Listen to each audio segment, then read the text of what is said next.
മോളെ മുറിയിലൊന്നും കാണുന്നില്ല. കാണുന്നില്ലേ? നീ മോളെ കണ്ടോ? എന്തെങ്കിലും വലിച്ചു വാരി തിന്നാൻ വേണ്ടി അടുക്കളയിൽ കയറിയിട്ടുണ്ടാവും. മോളെ മോളെ മോളെ മോളെ മോളെ മോളെ ഇതൊക്കെ മുൻകൂട്ടി കണ്ടിട്ടാ കുട്ടി ഇവിടെ താമസിപ്പിക്കാൻ പറ്റില്ല എന്ന് ഞാൻ പറഞ്ഞത്. വീടും പരിസരവും പരിചയമില്ലാത്ത കുട്ടിയാ. ചുറ്റിനാണെങ്കിൽ കുണ്ടും കുഴിയും വെള്ളക്കെട്ടുവാ. അങ്ങോട്ടെങ്ങാനും പോയി വല്ല ആപത്തും പറ്റിയിടുന്ന ആർക്കറിയാം. ഓ, നിന്ന് മോകാതെ പോയി അന്വേഷിക്കടി. ഓ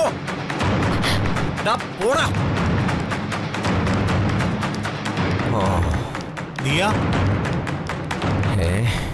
ഞാനും കൂടി അന്വേഷിക്കാൻ പോകാതിരുന്നാലേ പഴി മൊത്തം എനിക്കാവും. അന്വേഷിച്ചേക്കാം. മോളെ മോളെ ദിയ, മോളെ ദിയ, മോളെ. ഞങ്ങൾ എല്ലായിടത്തും നോക്കി. മോളെ ഇവിടെ എങ്ങും കാണുന്നില്ല.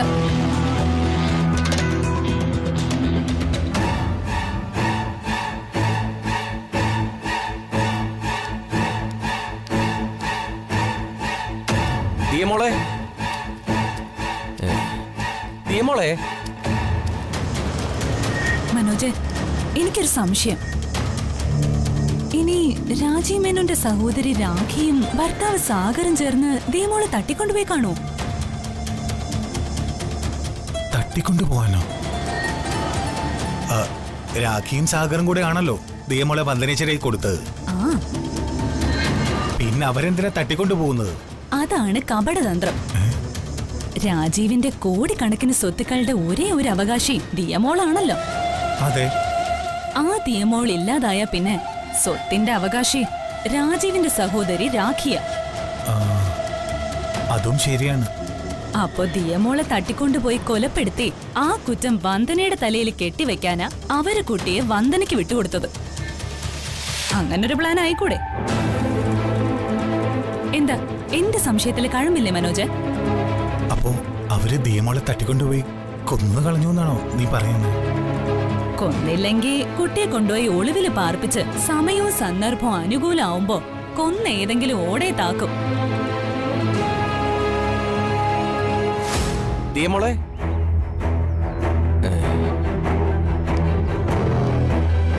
മോളെ ഈ കൊച്ചു ഇതിവിടെ പോയി കിടക്ക.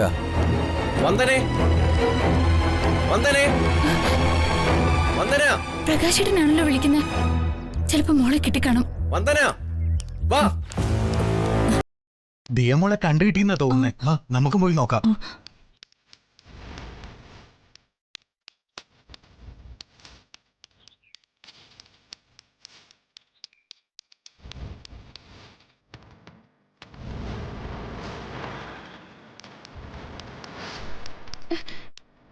മോളെ കണ്ടോ? മോൾ എവിടെ? ഞാനെങ്ങും കണ്ടില്ല. കണ്ടില്ലേ? പിന്നെ എന്തിനായിട്ടും വിളിച്ചത്?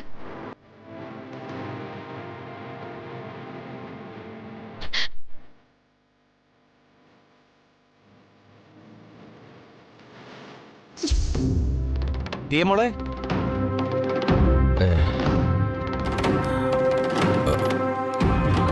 മോളെ ഈ കൊച്ചു ഇതിവിടെ പോയി കിടക്ക.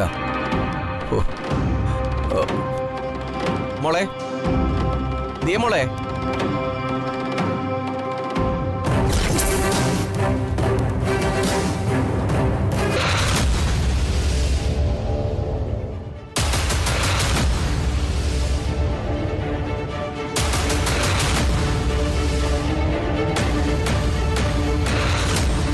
മോളെ നീ കാലിന് സ്വാധീനമില്ലാത്ത കുട്ടിയല്ലേ? വല്ലതും പറ്റിയിരുന്നെങ്കിലോ?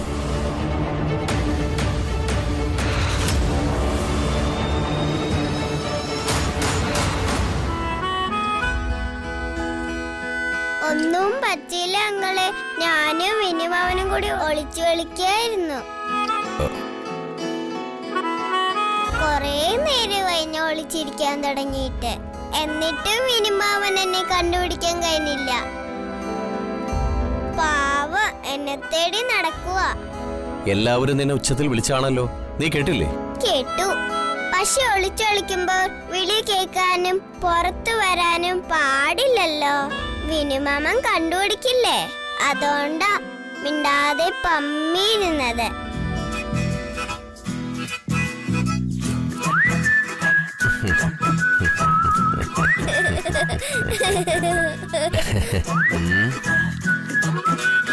ഇപ്പൊ ശരിയാക്കി തരാം.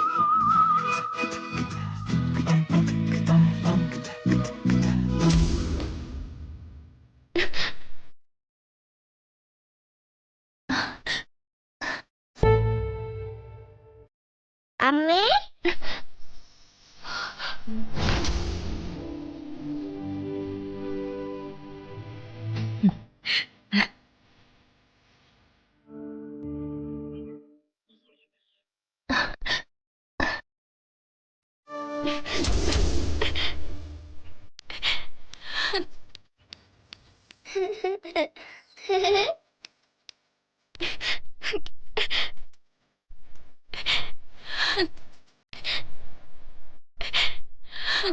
മോളെ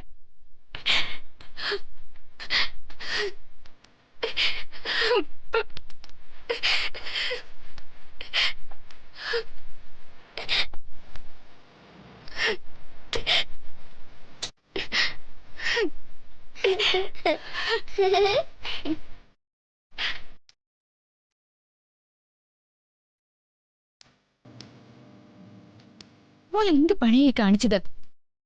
ഞങ്ങൾ എല്ലാരും കൂടി എവിടെയൊക്കെ തെരഞ്ഞു എന്നറിയോ? മോൾ എവിടെ പോയതായിരുന്നു? ഞാനും ഈ പ്രകാശങ്ങളും കൂടെ ഒളിച്ചു കളിക്കായിരുന്നു. എന്നോടൊപ്പം ഒളിച്ചളിച്ചെന്നോ? കള്ളം പറയില്ല കൊച്ചേ. എന്നെ കണ്ടിട്ട് കണ്ടില്ലാന്ന് കള്ളം പറഞ്ഞ് അമ്മയെ കരയിപ്പിച്ചില്ലേ? അതുകൊണ്ടാ ഞാനും കള്ളം പറഞ്ഞത്. ഞാനും ഈ വിനുവങ്ങളും കൂടിയാ ഒളിച്ചു കളിച്ചത്.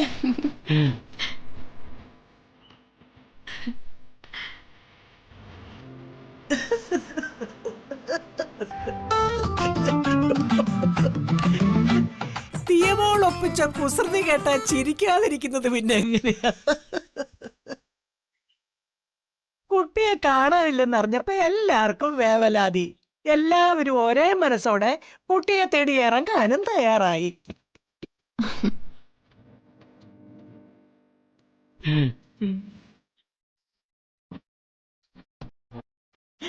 ഒരു കുടുംബത്തില് പല പ്രായക്കാരും പല സ്വഭാവക്കാരും ചില്ലറ വഴക്കുകളും അഭിപ്രായ വ്യത്യാസങ്ങളും ഒക്കെ ഉണ്ടാവും. പക്ഷേ ഒരു കുസൃതി കുരുന്ന് വിചാരിച്ച എല്ലാരും അതൊക്കെ അങ്ങ് മറക്കും.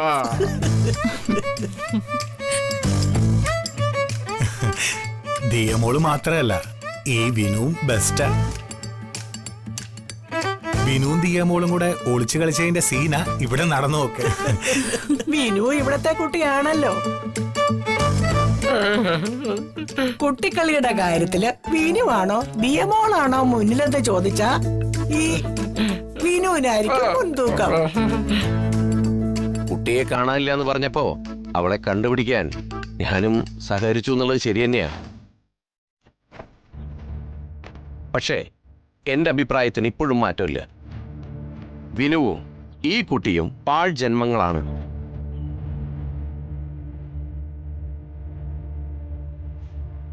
ഈ കുടുംബത്തിന്റെ ചുമതല ഏറ്റെടുത്തവർക്ക് ഇങ്ങനെ കളിച്ചു നടക്കാനുള്ള നേരമൊന്നും ഉണ്ടാവില്ല.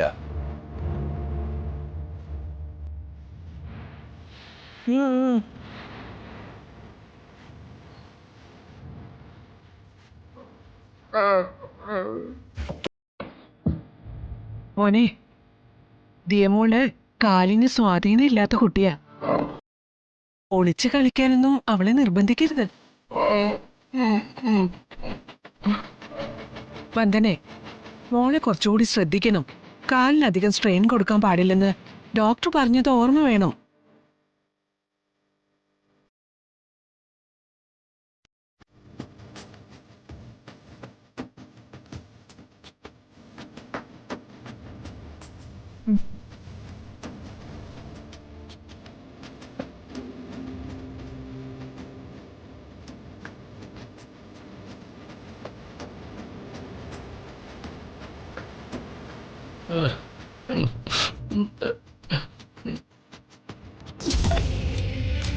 അച്ഛാ, കഴിക്കും.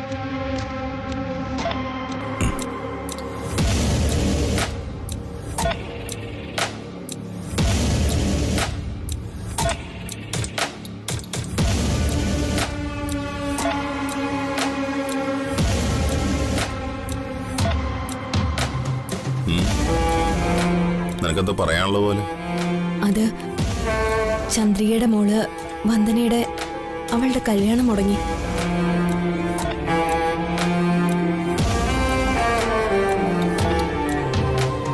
കല്യാണ മണ്ഡപത്തിലേക്ക് വരുന്ന വഴി പയ്യനും കുടുംബവും സഞ്ചരിച്ചിരുന്ന കാറ് അപകടത്തിൽപ്പെട്ടു.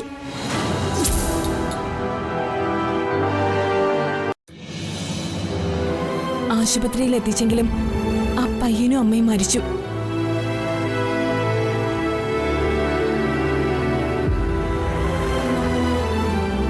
പയ്യന് ആദ്യ ബന്ധത്തിലുണ്ടായിരുന്ന കുട്ടി മാത്രം രക്ഷപ്പെട്ടു. പാവം ചന്ദ്രിക ആകെ തളർന്നിരിക്കുക. അതുകൊണ്ടെന്താ? ഇങ്ങനെയുള്ള അവസരത്തിലെങ്കിലും ശത്രുത മറന്ന് അവിടെ പോയി ചന്ദ്രികയെ ആശ്വസിപ്പിക്കേണ്ട കടമ നമുക്കില്ലേ?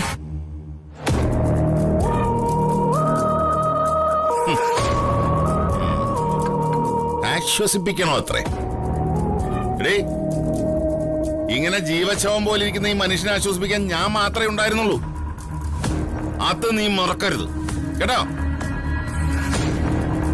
അച്ഛന്റെ ഈ അവസ്ഥയ്ക്ക് കാരണക്കാരി അവളാ, ആ ഒരുമ്പെട്ടോള്.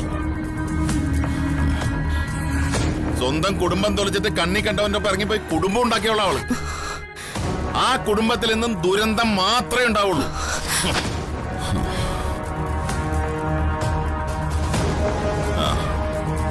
നീ പോയി അച്ഛനെ ഗുളിക എടുത്തോണ്ട് വാ. ചെല്ല്.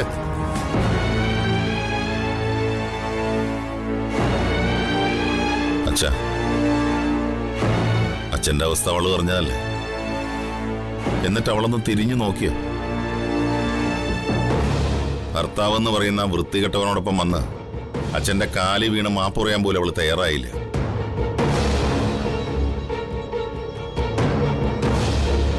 അങ്ങനെ അവള് ചെയ്തിരുന്നെങ്കിൽ ഞാൻ ഒരുപക്ഷെ എല്ലാം ക്ഷമിച്ചേനെ. ആശ്വസിപ്പിക്കണോത്രേ. ആ നശിച്ചവളുടെ ദുരഭിമാനത്തിന് ദൈവം കൊടുത്ത ശിക്ഷയത്.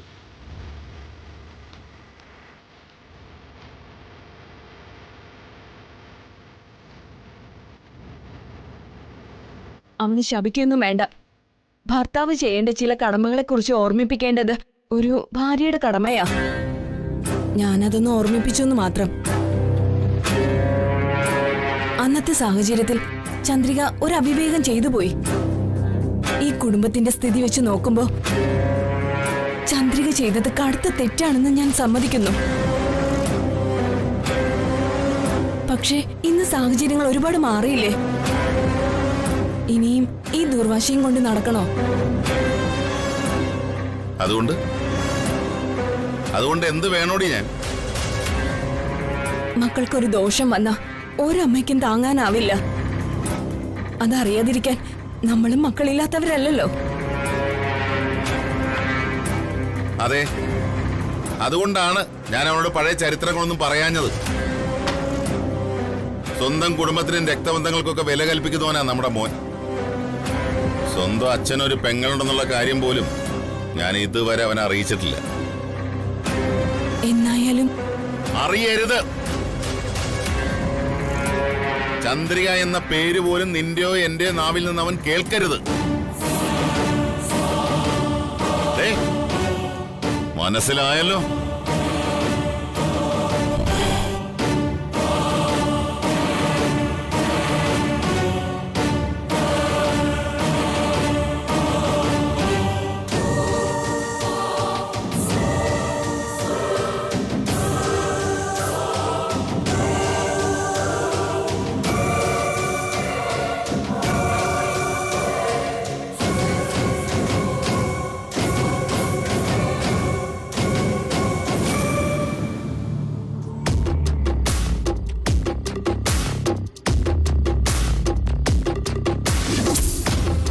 ഒരു രാഷ്ട്രീയക്കാരനെന്ന നിലയ്ക്ക് ഉറുപ്പ് പല പരീക്ഷണ ഘട്ടങ്ങളും നേരിട്ട് വന്ന ആള് തന്നെയാണ്.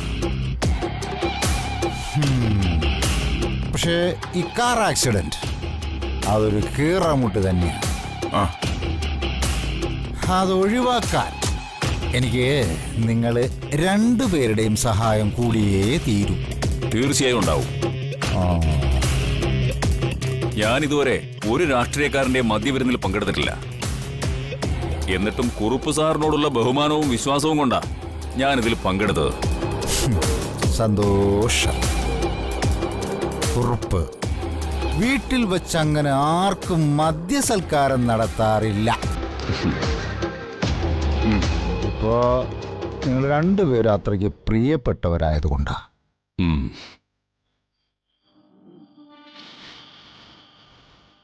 കളവ് പറയുന്നത് ഒരു ഡോക്ടറുടെ എത്തിക്സും ചേർന്നതല്ല. എന്നിട്ടും ആക്സിഡന്റ് പറ്റിയവർ ഒരു കുഴപ്പവും കൂടാതെ ഡിസ്ചാർജ് ചെയ്ത് പോയെന്ന് ജഗനോട് ഞാൻ കളവ് പറഞ്ഞത് സാറിനോടുള്ള ബഹുമാനം കൊണ്ട് മാത്രമാണ്.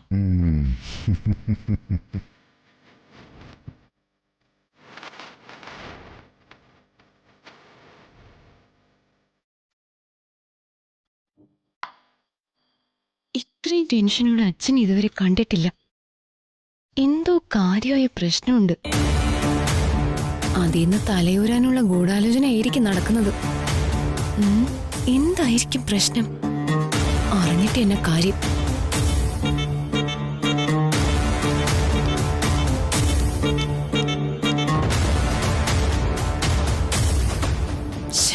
ഇവന് വരാൻ കണ്ട സമയം.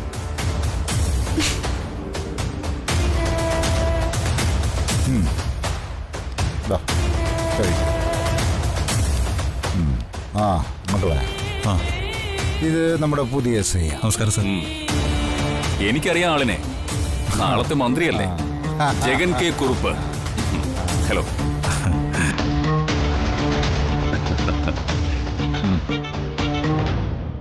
ആക്സിഡന്റ് പറ്റിയവർക്ക് ഇപ്പൊ എങ്ങനെയുണ്ടോ ഡോക്ടറെ? അവർക്ക് കുഴപ്പമൊന്നുമില്ല. ഈ ഇടയ്ക്ക് ചെക്കപ്പിന് വന്നിരുന്നു. Okay sir, thank U.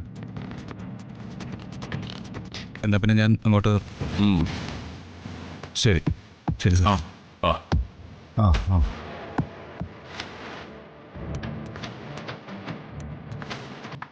അതെ, വലിയ അപകടമായിരുന്നു. സംഭവം നടന്ന് മണിക്കൂറുകൾ കഴിഞ്ഞിട്ടാ സ്റ്റേഷനിൽ ആരോ വിളിച്ചു പറഞ്ഞത്. അപ്പോഴേക്കും കുറുപ്പ് സാറിന് വിളിയും വന്നു.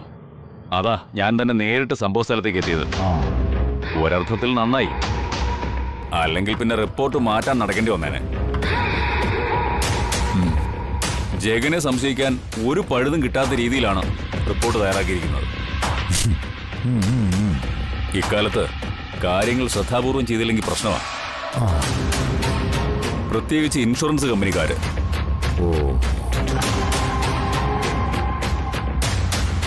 പിന്നെ സംഭവത്തിന് ദൃക്സാക്ഷി ഇല്ലാത്തതും കാര്യമായി.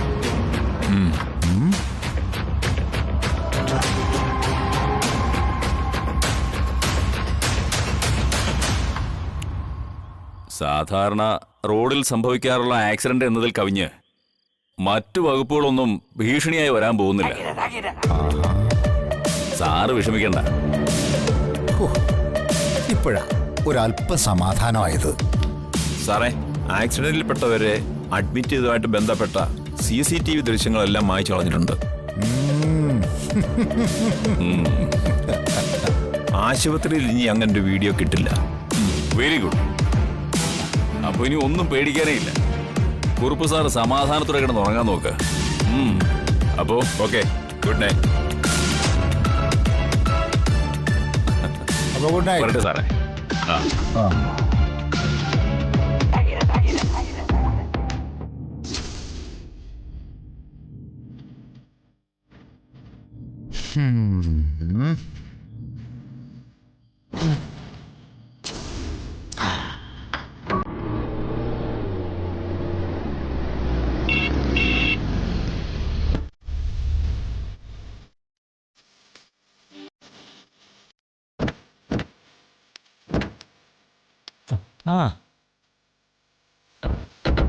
അറിയാ ഭാവി അമ്മായിയെ പറ്റ പോടാ.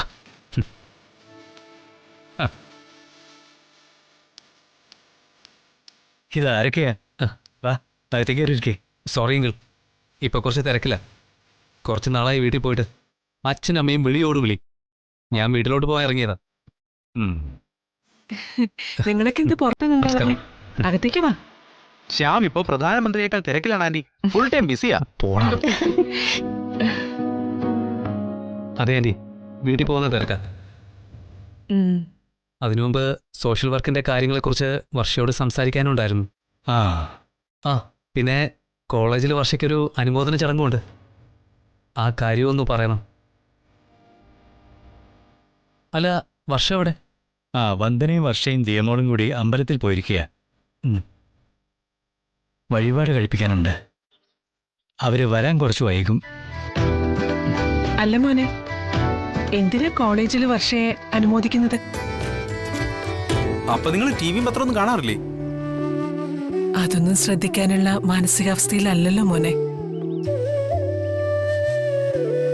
സോറി ആൻറ്റി, ഇവനിങ്ങനെയാ, ഒരു വിടുവായന. അനുമോദനത്തിന്റെ കാര്യം ഞാൻ പറയാം.